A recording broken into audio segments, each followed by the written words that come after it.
జీవితమంటే కల కాదు, అది కవులు రచించే కథ కాదు.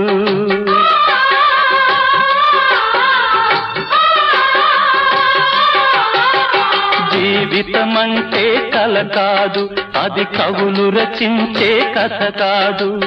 కనుమరుగైనది సిరి కాదు, అది మనదని తలచుట సరికాదు.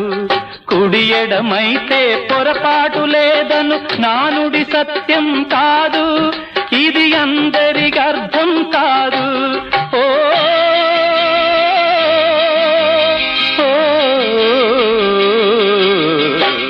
వేగు చుక్క మొలిచింది, వేకువ పొడ చూపింది, తూర్పు తెల్లవారక ముందే కాలం మాటేసింది, నా కళ్ళను కాటేసింది, కాలం మాటేసింది.